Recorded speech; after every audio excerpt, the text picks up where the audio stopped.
Halo sahabat, pada video kali ini saya akan berbagi kisah perjalanan kami di kota Mesir di Kairo. Ini adalah perjalanan yang sangat menarik. Bersama dengan semua tim, kami berangkat dari Bandara Internasional Soekarno-Hatta. Kami transit di Bandara Abu Dhabi di Emirat Arab.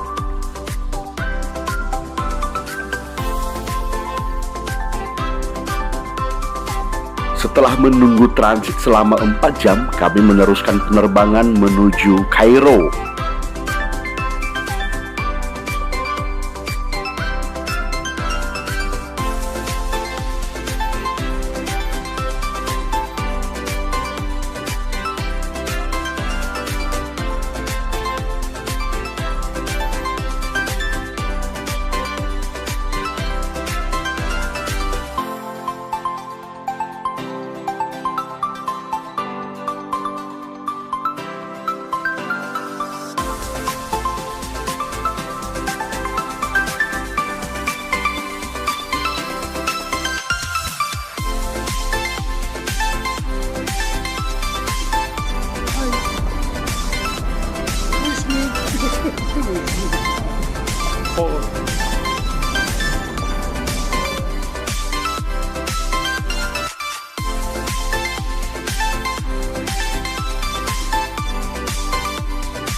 Setelah melewati penerbangan selama berjam-jam dan akhirnya tiba di kota Kairo.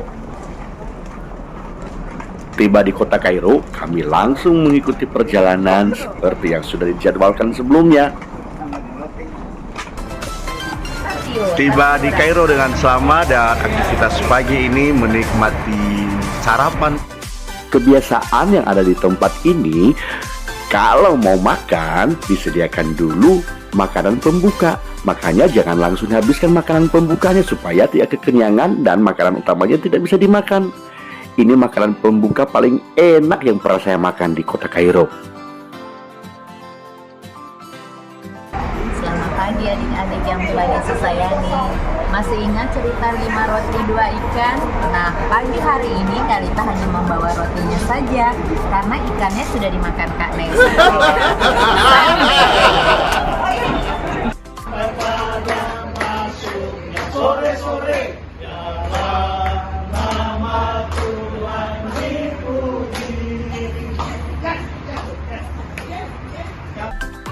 Walaupun semalaman tidak bisa tidur, lalu belum mandi, belum gosok gigi, tapi harus tetap semangat karena berada di sini adalah sebuah anugerah yang dari Tuhan dan harus dinikmati.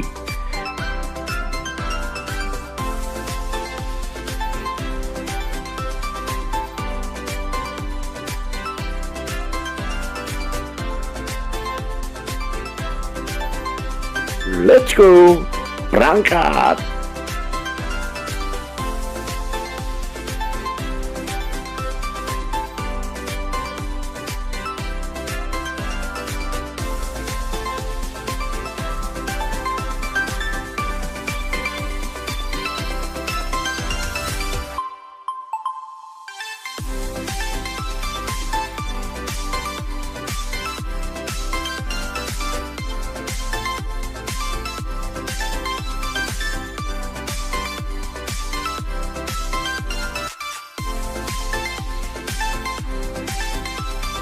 Kalau telokin, ini. Maaf ya kalau lagi begini.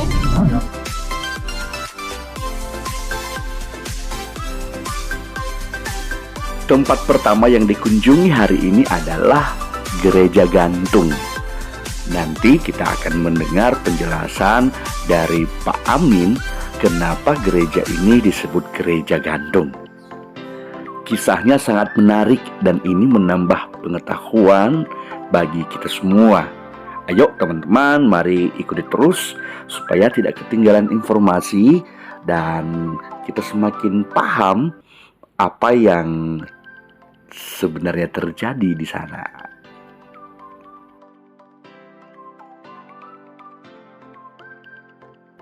Kalau ada di kota Kairo di Mesir, hal menarik yang pertama kita lihat adalah bangunannya. Bangunannya ini sangat unik.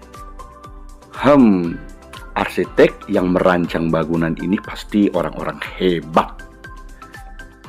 Hal menarik berikutnya yang dapat kita lihat di sini adalah gereja. Atap gerejanya itu berbentuk kubah. Ternyata gereja yang atapnya berbentuk kubah sudah ada sejak lama. Dan gereja lah yang pertama menggunakan ini. Ini dirancang oleh arsitek, ada tujuannya supaya jemaat yang beribadah merasa nyaman dan tidak kepanasan di dalam ruangan ibadah. Memang negara ini cuacanya cukup panas. Dijelaskan saya tadi di dalam terus kubah gereja sama kubah tempat sholat mereka. Karena panas. Lihat Bapak Ibu di depan kita sekarang, di depan saya ada beberapa reruntuhan dari sebuah benteng Romawi yang cukup tua dari abad kedua masih. Ketika benteng Romawi itu tidak dipakai lagi, abad keempat dan kelima Masehi, arsitek Koptik mau membangun satu gereja cukup tinggi supaya bisa dilihat oleh semua orang dari jauh juga. Itu sebabnya arsitek Koptik memakai tembok benteng ini sebagai fondasi buat gereja. Seperti pilar-pilar ya Bapak Ibu ya. Dan mereka menyusun kayu-kayu di atasnya. Mereka membangun gereja di atas kayu. Itu sebabnya kita mengatakan gereja gantung. Foto bersama di sini. Sekarang kita akan menuju gereja gantung. Kita akan lihat situasi ibadah yang ada di sana. Karena saat ini, di saat kami berada di sana, ada misa. Kita akan lihat langsung seperti apa ibadah mereka. Model ibadahnya cukup menarik ya. Bagaimanapun model ibadahnya, yang pasti objek ibadah itu hanya satu, yaitu Tuhan saja. Sekarang kita sudah sampai di pelataran gereja gantung. Sebelum masuk dalam gereja, kita mendengar dulu nih penjelasan dari Pak Amin, tour guide yang paling kece. Begini Bapak Ibu, ini gereja gantung di atas. Ya, sebentar lagi kita akan naik ke atas, masuk ke dalam gereja. Tapi gambar-gambar yang kita lihat ini semua baru. Gambar ini umurnya 20 tahun saja. Gambar-gambar mosaik, mulai dengan gambar pertama, lihat di sini ada Tuhan Yesus waktu masih bayi. Oke, ada Bunda Maria, ada Yusuf, dan Yusuf ambil air dari sebuah sumur air. Nanti di gereja berikutnya kita akan melihat sumur air yang sama yang dipakai oleh Tuhan Yesus selama tinggal di sini, di Mesir, di daerah ini.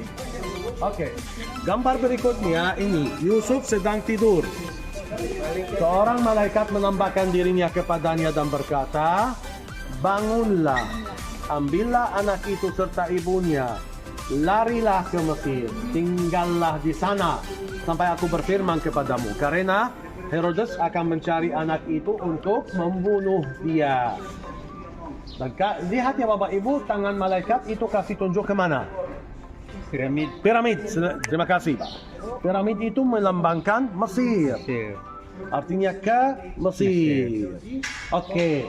Terus perjalanan Tuhan Yesus, pembuktian Tuhan Yesus sepanjang sungai Nil di Mesir. Ada piramid juga ya. Sepanjang sungai Nil, ini naik apa? Keledai. Ya, naik gajah Mesir. Ini apa? Keledai. Kedelai. Kasih jalan. Kenapa Yusuf so tua sekali? Ini. Ini. Bayi di atas keledai. Nah ini Dantu. Itu Yusuf. Yusuf. Iya Yusuf kenapa tua sekali? Memang tua. Menurut Alkitab, Yusuf tua. Oh. Bukan orang muda. Menurut firman Tuhan, Yusuf tua. Oh. Lah, Ini Bapak Ibu. salah saya selama ini, saya kira masih 18 tahun sih. Ini. Iya. Yusuf Indonesia muda, Yusuf sini. Iya. Nah, lihat ya Bapak Ibu, ini pengungsian Tuhan Yesus ke Mesir. Saya melihat sekarang ini kesempatan luar biasa untuk grup kita ambil foto di atas tangga. Ayo, tapi jangan berteriak Bapak Ibu. Sekarang di dalam gereja lagi misa. Jadi kita tidak boleh angkat suara. Misa gereja apa? Gereja Koptik Ortodoks. Bisa. Koptik Ortodoks. Oke. Biasanya kan Cepat ya Bapak Ibu.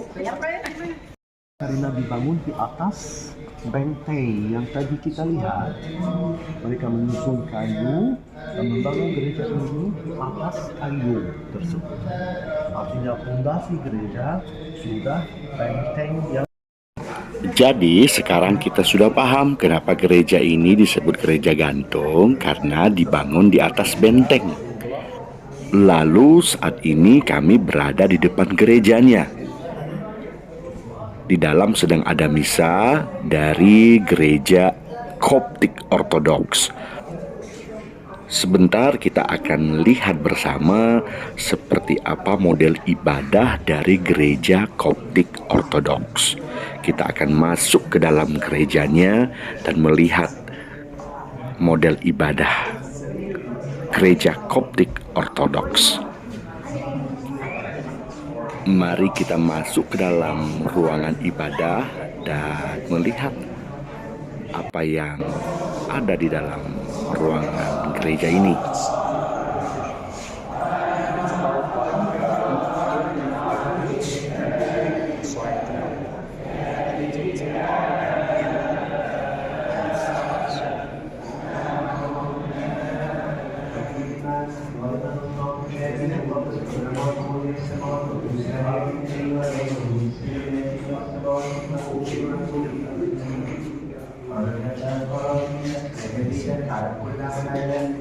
من أجل كل حال وفي كل حال اسجدوا لله بخوف ورعداد سبحوا وباركوا اخدموا كرام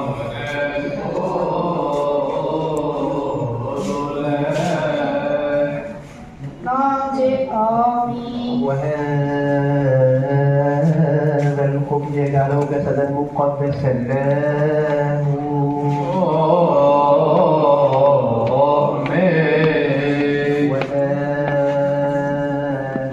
وهذه الكأس أيضا لمن كريم العبد جديدا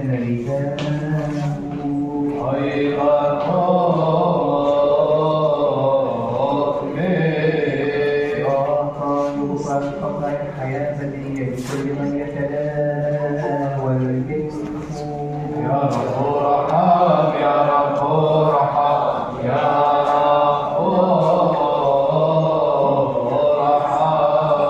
ونحن مستعطين بما سنتناول القدسات كطهارة بأنفسنا وأجساد وأرواحنا لكي نكون جسدا واحدا وروحا واحدا لكن نصير أرواحنا وصلنا جميع التدريس كمثال يكرم الغزال اذكر يا رب السلام كنيستك الواحدة الوحيدة المقدسة الجامعة الرسولية وانظروا إليه سلامة واحدة وحيدة مقدسة الجامعة الرسولية كنيسة الله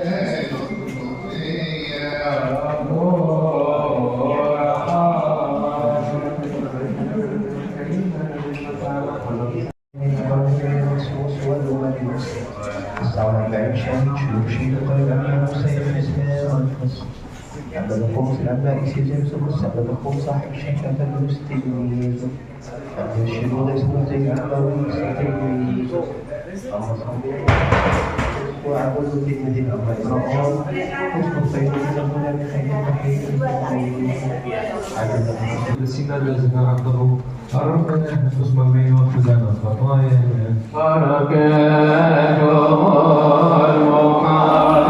Satu gereja sudah kita kunjungi. Berikutnya kita menuju gereja yang lain, yaitu gereja Abu Serga. Nah, kenapa gereja ini disebut Abu Serga? Nanti kita dengar penjelasannya dari Pak Amin. Kita baru dari gereja gantung yang dibangun di atas benteng, usianya 150 tahun. Awal mula gereja ini ketika Rasul Markus menginjil di Mesir.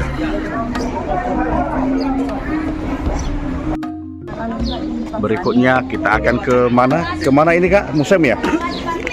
Ke museum? Hah? Oh, ke gereja lagi.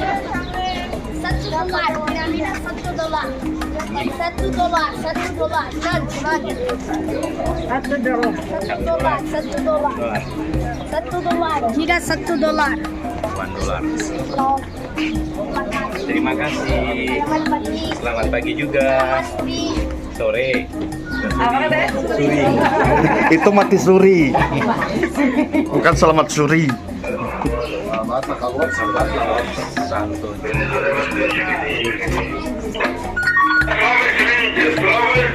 Hati-hati Bapak Ibu, dalam kita tahu dorong ini asli. Lama sekali ada. Mari kita masuk gereja di mana Tuhan Yesus pernah tinggal. Ayo kita jalan. Jalan. Ayo. Di mana Tuhan Yesus tinggal di mana? Ada di halaman.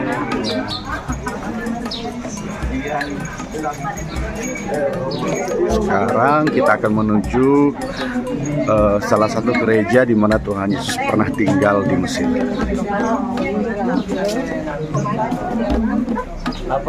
Jalannya sempit dan banyak yang jualan di pinggir jalan. Ada buku-buku dan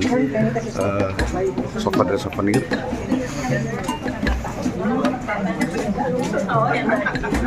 Berarti di sini tempatnya Sakius. Sakius. Kenapa Sakius? Kan dia Ini ya, dulu Tuhan Yesus Maria dan Yusuf Bukan di Mesir ya? waktu mereka Sakius emangnya di mana? Mesir. Dan ini katanya Jericho kan?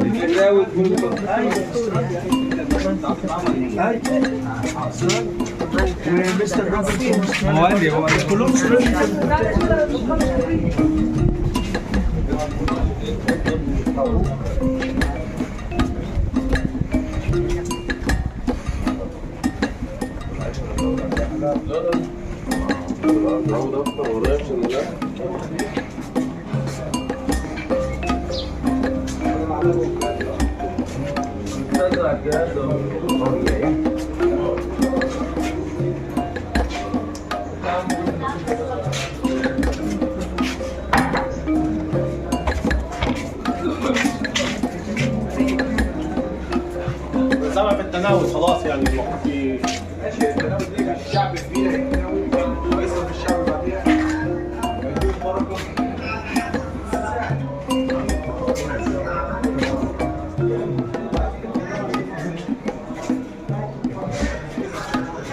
pendekat Bapak Ibu.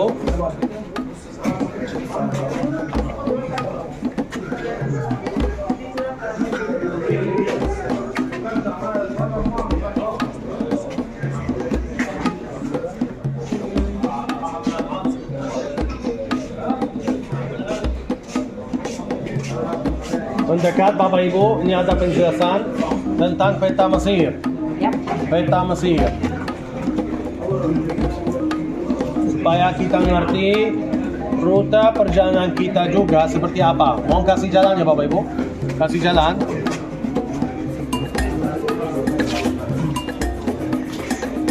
Oke. Bapak dan Ibu, lihat. Mesir ini, negara Mesir, terbatas di sebelah utara dengan Laut Tengah, yaitu Laut Mediterranean. Sama laut, satu laut, dua nama, Tengah atau Mediterranean. Kalau ke atas lagi itu negara-negara Eropa, termasuk Yunani, Perancis, Jerman, Spanyol. Dan sebelah timur dengan Laut Merah. Ini Laut Merah, Red Sea namanya. Red Sea. Lihat ya Bapak Ibu, kalau Red Sea ini Laut Merah ada dua cabang. Oke? Yap. Sekarang ada yang namanya Terusan Suez. Terusan Suez ini menghubungkan Laut Merah dengan Laut Mediterranean. Terusan Suez itu buatan. Jadi dulu tidak ada. Artinya, ketika Tuhan Yesus, ini ada tulisan Yerusalem dan Bethlehem. Ketika Tuhan Yesus mengungsi ke Mesir, sudah pakai jalan darat, ini pernah darat. Karena Terusan Suez belum ada. Ya, mengungsi ke Mesir, titik-titik merah itu tempat di mana Tuhan Yesus pernah tinggal. Putar balik ke Nazaret. Proses pengungsian Tuhan Yesus ke Mesir dan balik ke Nazaret itu makan waktu 3,5 tahun. Bapak dan Ibu, kalau Tuhan Yesus berumur kurang lebih 2 tahun, mulai mengungsi ke Mesir, artinya waktu balik ke Nazaret, Tuhan Yesus berumur 5-6 tahun. Ya, kurang lebih 6 tahun. Bisa baca. Bayangkanlah Bapak Ibu, bayangkanlah. Kalau ada seorang bayi disusui mamanya 2 tahun. Ya, dulu juga. Kalau sekarang tidak ya, tapi dulu 2 tahun. Artinya makanan ringan paling pertama yang Tuhan Yesus pernah makan dari Mesir. Makanan biasa. Mesir. Tuhan Yesus pernah injak kaki di Mesir, pernah tinggal di Mesir. Oke, ini sekarang Sungai Nil. Ya, Sungai Nil bermuara di Laut Mediterranean. Kita lihat warna hijau itu artinya tanah subur. Karena sisa tanah Mesir warna kuning coklat itu artinya gersang. Oke. Sekarang Bapak Ibu, tanah di mana bangsa Israel berdiam itu namanya tanah Goshen. Goshen. Di mana tanah Goshen? Lihat, ini lokasi kita sekarang, persis di sini Bapak Ibu. Kita persis di sini. Ini titik di mana Tuhan Yesus pernah tinggal. Oke. Terus di sini tanah Goshen. Tanah subur. Menurut firman Tuhan, tanah terbaik karena subur. Oke, ketika bangsa Israel keluar dari Mesir, memang ada jalan darat. Karena Terusan Suez belum ada. Bisa membayangkan hal itu ya Bapak. Oke, tetapi Tuhan telah memimpin mereka menuju ke arah laut. Karena ada satu mukjizat harus terjadi, belum terjadi, yaitu laut terbelah. Oke, mereka ya berputar-putar di keliling Sinai ini. Ini Sinai, semenanjung Sinai ini berbentuk segitiga Bapak Ibu. Segitiga. Ya. Tapi rute kita ya keluar dari kota Kairo besok, mau kasih jalan ya Bapak Ibu, kasih jalan. Ini kita di Kairo, ini Kairo ya Bapak Ibu. Oke? Besok kita akan menyeberang Terusan Suez ini. Oke? Menuju Sinai. Turun lagi, kita akan nginap di satu hotel persis di sini, di Laut Merah yang terbuka. Dead Sea. Red Sea. Red Sea. Dead Sea itu beda lagi, Laut Mati. Ini Red Sea, Laut Merah. Oke? Besok kita nginap di hotel di sini. Lusa, Bapak dan Ibu pindah hotel, tinggal di sini. Persis di perbatasan Mesir dengan Israel. Di Teluk satu lagi. Jadi besok kita akan lihat Teluk Suez ini namanya. Teluk Suez. Kita nginap di Laut Merah. Nginap satu malam berikutnya di Teluk satu lagi namanya Teluk Aqaba. Karena ada pelabuhan Aqaba di negara Jordania. di teluk tersebut. Jelas ya Bapak Ibu? Jelas, oke. Kita tunggu sebentar ya untuk masuk gereja. Saya sebentar tadi ada habis. Kita mau ke dalam.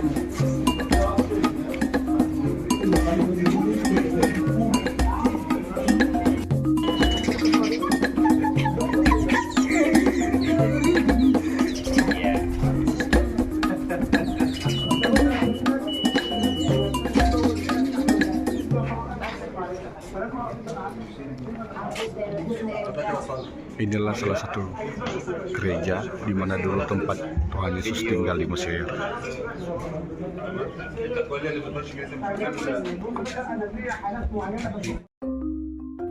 Gereja ini merupakan tempat yang sangat bersejarah karena diyakini tempat inilah tempat tinggalnya Tuhan Yesus ketika ia tinggal di Mesir.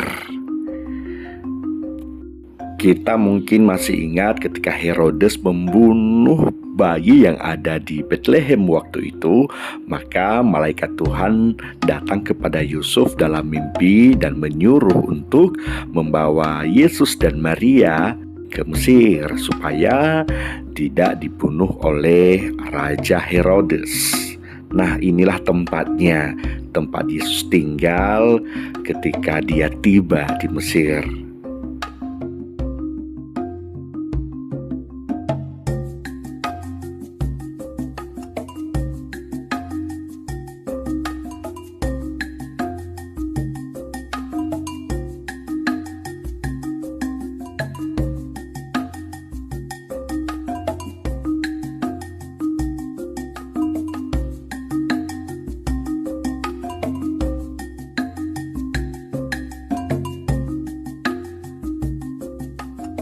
Gereja Abu Serga, bukan surga, tapi Abu Serga itu nama orang. Sesungguhnya orang martir. Orang martir itu artinya orang yang dibunuh oleh karena nama Tuhan Yesus. Jadi sudah mengorbankan diri kepada Tuhan Yesus gara-gara imannya. Gereja ini seumur gereja yang tadi dikunjungi kita. Berapa lama? 500 tahun. Lihat ya Bapak Ibu, kalau di gereja Koptik Ortodoks ini ada banyak lukisan yang namanya ikon keliling. Lukisan atau ikon ini sesungguhnya ini seni Koptik murni yang kita lihat. Kenapa begitu? Bapak dan Ibu, ketika kekristenan masuk ke satu daerah, kekristenan itu tidak merupakan budaya daerah kecuali kalau jelek atau jahat, tetapi merupakan hati orang. Begitu dulu sekali ada pelukis-pelukis yang menghias dinding rumah atau makam Fir'aun dengan lukisan. Begitu ketika mereka masuk Kristen, pelukis yang sama memakai talenta yang sama untuk kebutuhan. Begitu mereka melukis gambar-gambar dari Alkitab, contohnya misalnya para murid, para rasul, para malaikat, atau Tuhan Yesus sejak lahir sampai naik ke surga. Banyak peristiwa Alkitab. Itu seni Koptik murni. Sejak abad pertama ya Pak. Oke. Di sini kita lihat contoh mimbar. Dulu bakal gereja naik atas depan agar berkhutbah. Maka semua orang bisa mendengar khutbahnya dengan jelas. Baik yang duduk di lantai dasar ini maupun yang duduk di atas. Tapi seperti apa yang dijelaskan saya tadi, sudah lama tidak dipakai lagi karena sekarang kita pakai Mac. Setiap unsur hiasan yang Bapak Ibu ada arti. Contoh, mohon bantu saya setelah berapa bulan ada di sini, bulan kecil.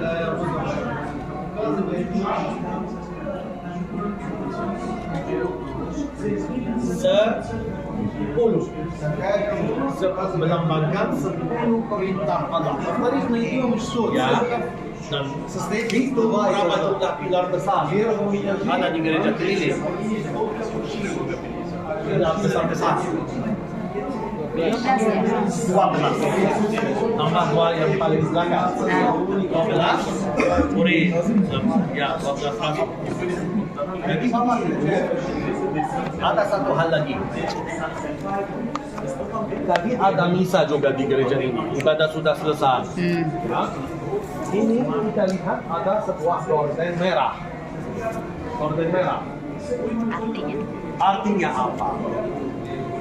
Kalau di belakang gorden merah ada meja altar atau yang namanya juga misbah. Sebuah misbah atau meja altar. Di gereja Koptik Ortodok kami memakai roti dan anggur yang dirubahkan Roh Kudus untuk menjadi tubuh dan darah Tuhan Yesus. Artinya Tuhan Yesus sendiri hadir di tempat ini. Yang di luarnya saja, yaitu gorden merah, melambangkan apa? Jubah. Ingatlah, ada seorang wanita sakit pendarahan selama 12 tahun. Dia bilang, asal dia menjamah jubah Yesus, dia akan sembuh. Jangan heran melihat orang Koptik lokal yang mengerti hal itu, simbol itu, maju ke tempat paling depan menjamah gorden agar sembuh. Ada kesembuhan rohani juga, Bapak Ibu. Terus kita lihat dari sini aja, ini kubah di atas meja altar, ya. Ini seni Koptik murni, ya Bapak Ibu. Ini bukti satu lagi apa yang dijelaskan saya tadi mengenai kubah di gedung masjid saudara-saudara Muslim. Bapak dan Ibu, kenapa kita mau ke tempat ini? Bukan hanya karena gereja tua, tapi ini salah satu tempat di mana Tuhan Yesus pernah tinggal. Bapak-bapak pendeta, maafkan saya mau baca dari firman Matius pasal 2 ada ayat 13 sampai 15. Kalau Bapak dan Ibu bisa buka aplikasi atau Alkitab, Matius pasal 2 ayat 13 sampai 15. Yang sudah buka bisa baca bersama-sama ya Bapak Ibu. Ini penyingkiran ke Mesir. Oke. Setelah orang Majus itu berangkat, nampaklah malaikat Tuhan kepada Yusuf dalam mimpi dan berkata, bangunlah, ambillah anak itu serta ibunya, larilah ke Mesir dan tinggallah di sana sampai aku berfirman padamu, karena Herodes akan mencari anak itu untuk. Maka Yusuf pun bangunlah, diambilnya anak itu serta ibunya malam itu juga, lalu menyingkir ke Mesir dan tinggal di sana. Hal itu terjadi oleh Nabi, dari Mesir ku panggil anakku. Dari Mesir ku panggil anakku. Wow, luar biasa.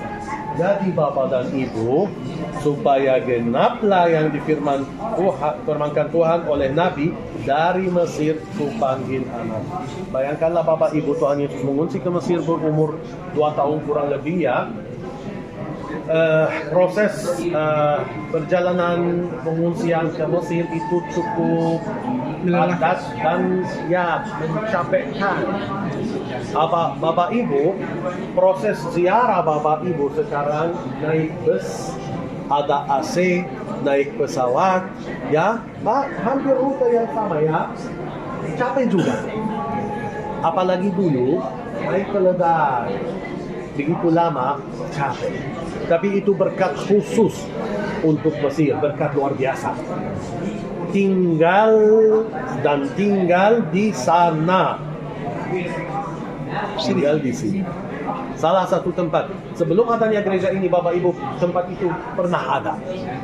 Kalau tempat itu ada sebuah gua bawah tanah sekarang. Tempat di mana Tuhan kita pernah tinggal. Dan gereja ini 500 tahun kemudian dibangun di atasnya. Itu sebabnya kita mau ziarah ke sini. Itu Bapak Ibu, sekarang saya sarankan satu hal, Bapak dan Ibu berdiri masuk ke sini, turun ada anak tangga ke tempat di mana Tuhan kita pernah tinggal. Tapi ini satu arah, jangan balik ke sini lagi. Ini turun, exit di sana. Sesudah Bapak Ibu keluar, bisa ambil foto di depan ini. Oke Bapak Ibu, satu hal lagi, hal terakhir, ini ada sumur air. Ditutupi kaca. Kita bisa melihat melalui kaca, airnya masih ada sampai saat ini. Itu sumur air yang dipakai oleh Tuhan Yusuf dan Maria. Yusuf dan Maria. Untuk memandikan Yesus. Boleh ambil foto di dalam, di Itu juga lampu itu juga.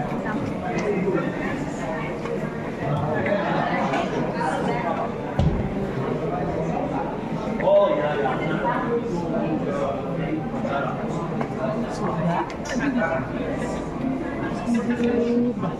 Sesudah keluar nanti bisa ambil foto di sini.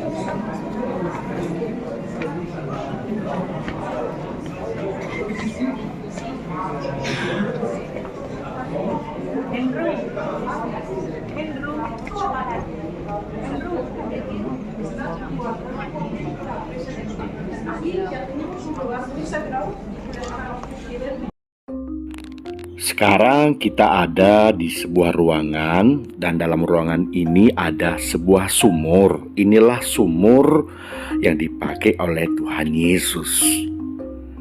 Nah, dan selanjutnya kita akan turun melewati anak tangga melihat sebuah ruangan tempat tinggalnya Tuhan Yesus bersama ayah dan ibunya. Inilah dia ruangannya. Ketika berada di tempat ini, saya langsung berpikir bahwa semua yang tercatat dalam Alkitab itu semuanya benar. Ada bukti sejarahnya dan semakin menguatkan iman percaya saya terhadap firman Tuhan. Firman Tuhan itu bukan cerita, bukan dongeng, tetapi semua sejarah yang tercatat dalamnya benar-benar terjadi dan itu fakta. Pastinya bukan hanya saya yang mengalami hal ini, tetapi ini juga pasti menjadi bahan perenungan bagi teman-teman yang ikut berziarah bersama-sama di tempat ini. Ini menguatkan iman percaya kami dan semangat kami dalam mengasihi Tuhan yang telah menunjukkan kesetiaannya dan cintanya kepada manusia dan tentu juga kepada kami dan kepada saudara teman-teman yang mendengarkan. Ini adalah ruangan yang ada di bagian depan di altar gereja.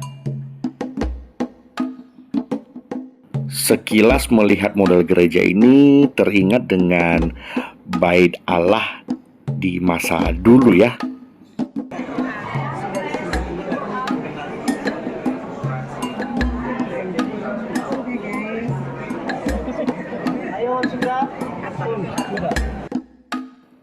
Syukur kepada Tuhan yang telah membawa kami di tempat ini. Terpujilah Tuhan, biarlah kiranya cintanya terus mengalir dalam hati kita semua. Berikutnya dari tempat ini kami menuju sebuah gereja yang disebut dengan gereja sampah. Kami mengajak semua teman-teman yang melihat video ini untuk terus mengikuti perjalanan rohani sampai di gereja sampah, karena di sana kita akan melihat sebuah mahakarya Sang Pencipta yang terjadi di daerah ini, dan kita melihat juga kenapa tempat ini disebut gereja sampah. Perjalanan dari Gereja Abu Sergam menuju Gereja Sampah kurang lebih 45 sampai 60 menit. Karena melewati daerah ini ya cukup menantang. Banyak truk, banyak mobil, dan banyak angkot yang lalu lalang. Apalagi jalannya tidak begitu lebar. Yang saya amati, bangunan-bangunan yang ada di Mesir itu terbuat dari bahan yang cukup kuat, dari batu merah atau batu bata. Kita tahu bersama kalau sebuah bangunan itu terbuat dari batu merah atau batu bata, dipastikan bangunan itu pasti kuat dan kokoh.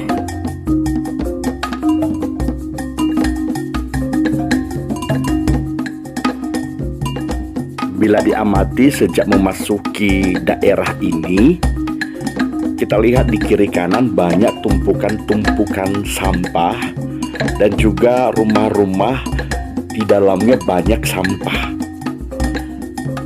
Kita akan lihat pemandangan ini sampai nanti di gereja sampah.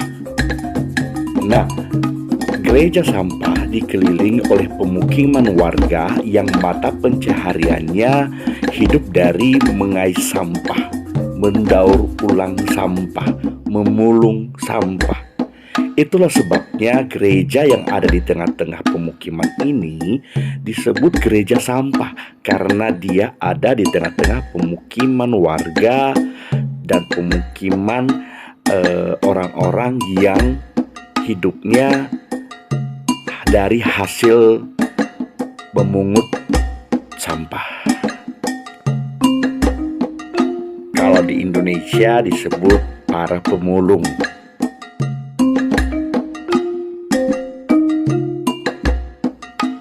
Coba diperhatikan kiri kanan tempat ini, di sepanjang jalan banyak sekali tumpukan sampah. Bahkan diangkut dengan truk, dengan pick up, dengan mobil, dibawa dari satu tempat ke tempat yang lain untuk dipisah-pisah dan didaur ulang atau juga dijual.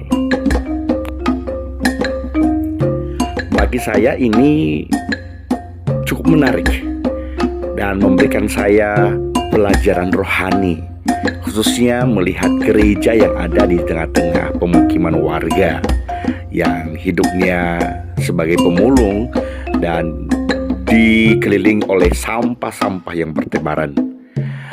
Makna rohani yang saya dapat yang pertama, sekalipun mungkin kita berada di tengah-tengah komunitas yang berbeda dengan kita, entah itu berbeda iman, berbeda karakter, berbeda sifat, dan lain-lain, tetapi sebagai gereja, mari kita berdiri kokoh dan kuat untuk menunjukkan identitas diri kita. Pelajaran yang kedua, sebagai gereja, mari kita menjadi saluran berkat untuk menunjukkan kasih Kristus di tengah-tengah pemukiman orang-orang yang ada di sekitar kita. Jangan sampai identitas diri kita dipengaruhi oleh segala hal-hal yang kotor, yang tidak baik, yang ada di sekeliling kita. Tapi kita tunjukkan diri kita, ini saya gereja, sehingga melalui hidup kita kemuliaan Tuhan dinyatakan. Pelajaran ketiga, Tuhan tidak pernah membeda-bedakan orang. Apapun latar belakang ekonomi, apapun latar belakang kehidupan, Tuhan cinta semuanya. Buktinya di sini banyak anak-anak Tuhan. Ada banyak orang-orang yang dicintai oleh Tuhan. Mari kita bersiap karena kita segera tiba di lokasi gereja sampah dan akan kita lihat seperti apa gereja tersebut.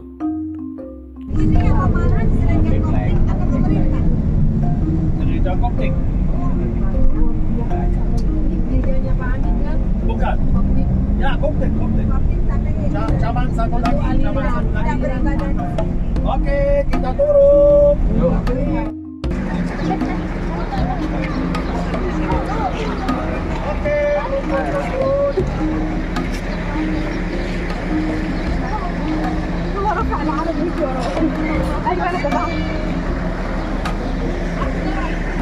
Oke, Bapak dan Ibu, kita lihat ada pahatan besar-besar. Semua pahatan yang besar ini baru semua. Jadi gereja ini tidak setua gereja yang tadi kita kunjungi. Tapi gereja ini sejak 1970. Artinya baru. 1970. Melihat pahatan luar biasa. Paling atas kanan ada Musa di depan semak berapi, semak belukar yang menyala tapi tidak terbakar. Kemudian Tuhan Loh Batu 10 perintah Allah. Kemudian Tuhan Yesus naik ke surga. Kemudian ini lagi Pentakosta, Roh Kudus turun. Terus kedatangan Tuhan Yesus untuk kedua kalinya, Raja atas segala raja. Kita lihat malaikat tiup sangkakala. Oke, di bawahnya lagi gambar Natal, orang majus, ya dari kubur. Terus Tuhan Yesus bercakap sama wanita Samaria di sumur air, kiri lagi. Ya, oke, yang jauh itu pesta pernikahan Kana. Tempat ini sangat indah sekali dan kami mendokumentasikan perjalanan kami di sini dengan foto bersama sebelum masuk ke dalam gedung gereja.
Inilah gereja sampah yang begitu megah.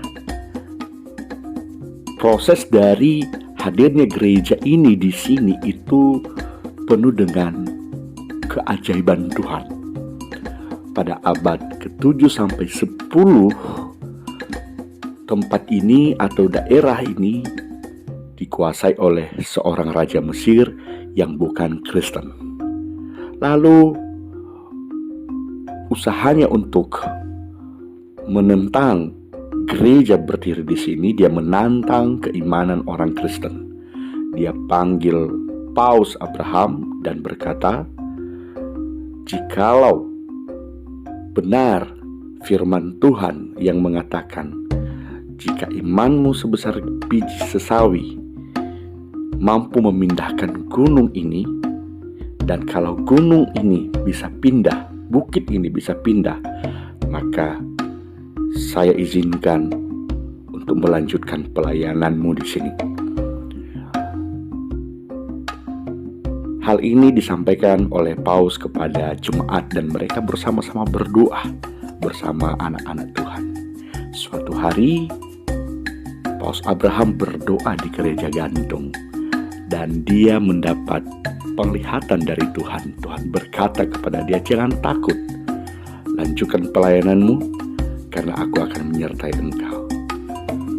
Mereka berkumpul di tempat ini dan bersama dengan jemaat juga Raja Mesir datang ke situ melihat apakah benar akan terjadi sesuai dengan kesepakatan mereka. Ketika mereka berdoa, yaitu anak-anak Tuhan, mereka bernyanyi Kyrie eleison, yang artinya kasihani kami Tuhan. Mereka bernyanyi berkali-kali dan memanjatkan doa kepada Tuhan. Dan terjadilah sesuatu peristiwa yang sangat besar. Tempat ini atau bukit ini bergeser ke bawah dan terbentuklah sebuah tempat yang seperti terowongan ini. Lalu selanjutnya orang-orang yang memiliki pengetahuan dan keahlian membentuk, memahat setiap batu-batu yang ada dan membuat ini menjadi sebuah tempat ibadah.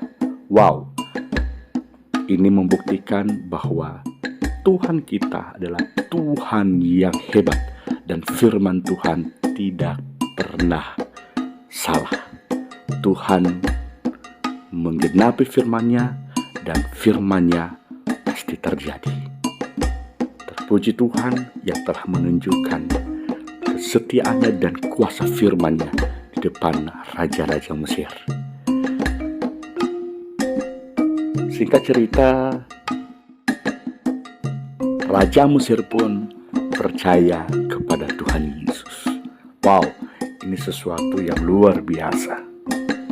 Tuhan menunjukkan kuasa-Nya, mujizat-Nya, dan orang yang melihat kemuliaan Tuhan. Puji Tuhan. Ini memberikan satu pelajaran rohani. Pelajaran bagi saya secara pribadi, ketika kemuliaan Tuhan yang dinyatakan, maka orang akan melihat Kristus dalam kehidupan kita. Ketika orang-orang melihat kemuliaan Kristus dalam kehidupan orang percaya, saya sangat yakin dan percaya mereka akan bertekuk lutut dan mengakui Yesus serta menerima Dia sebagai Tuhan dan Juru Selamat. Saya teringat dengan firman Tuhan yang menyatakan, "Perbuatlah hal-hal yang baik, tunjukkanlah kepada dunia. Dengan demikian, orang lain akan melihat bahwa engkau anak Tuhan dan memuliakan Bapamu yang di surga."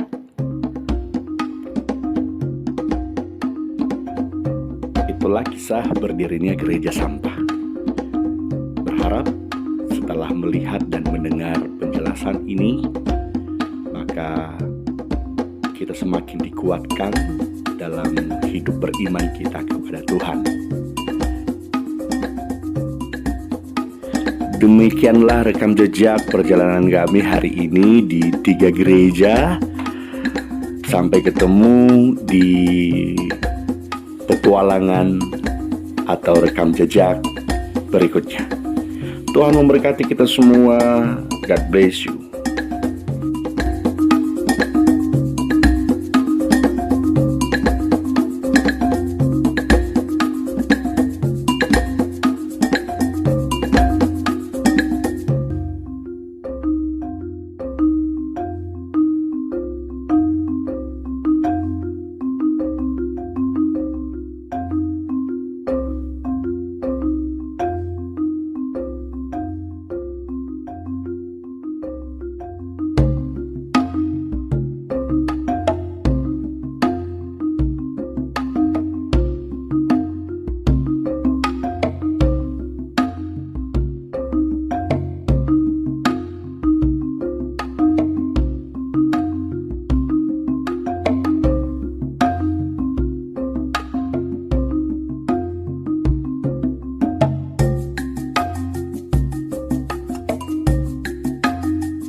penolongku yang sungguh. Dia berjanji akan kembali bawa kita semua. Mati hidup buat Tuhan, saya kerja di ladangnya Tuhan. Saya kerja di ladangnya Tuhan. Saya kerja di ladangnya Tuhan. Ada kuasa dalam darahnya, darah domba Allah. Ada kuasa dalam darahnya, darah anak domba Allah. Ada kuasa domba Allah. Ada kuasa dalam darahnya, darah anak domba Allah. Ku menang bersama Yesus Tuhan. Ku menang di dalam peperangan.